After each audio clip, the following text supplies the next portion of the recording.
L'exploitation a environ 430 hectares.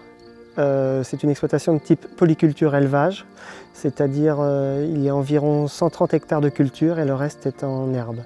Alors surface toujours en herbe et prairie temporaire. Il y a 200 laitières sur le GAEC-Pierson. En 2010, nous avons décidé de nous convertir à l'agriculture biologique. Le mode d'alimentation des animaux est à base d'herbe, c'est-à-dire du printemps jusqu'à la période sèche d'été, c'est du pâturage dynamique. Ensuite, il y a une légère complémentation en plein été, puis un peu plus importante à l'automne parce que c'est la période des vélages. La complémentation est à base de foin séché et de céréales produits sur l'exploitation.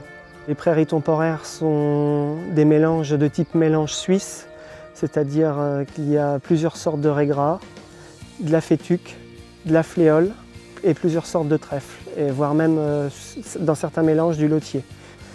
On pâture sur environ 120 hectares, sachant que dans les 120 hectares, on réalise quelques coupes des fois quand il y a trop d'herbe. Nous avons aussi passé quelques parcelles de prairies permanentes en pâturage dynamique et on s'est aperçu que la flore a bien évolué, c'est-à-dire avec beaucoup plus de trèfle, et même en production, on a bien évolué.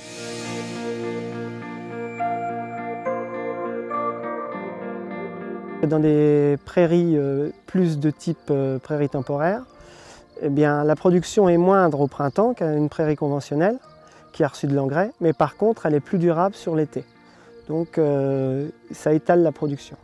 Pour tout ce qui est fauche, donc nous mettons ça dans le séchoir en grange. Donc tout est trié, donc les prairies temporaires sont triées, les prairies permanentes sont triées dans certaines cases.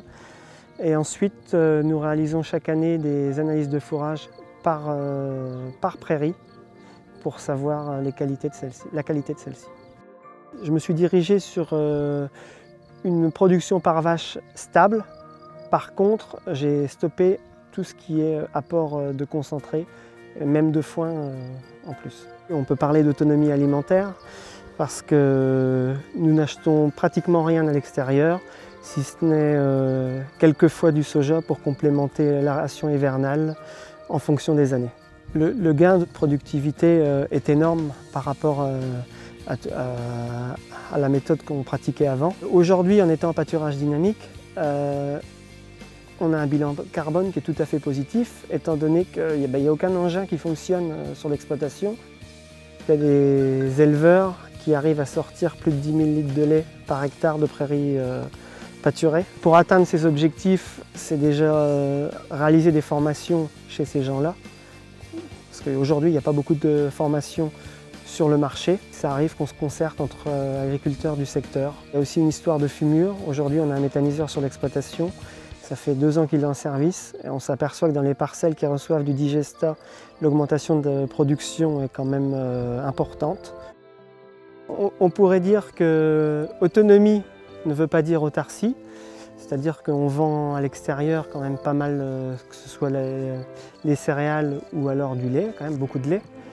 Et je pourrais même dire que c'est rentable, même plus rentable d'être en autonomie que dépendre des achats extérieurs. Je regrette même de ne pas avoir fait plus tôt déjà et je referai pareil.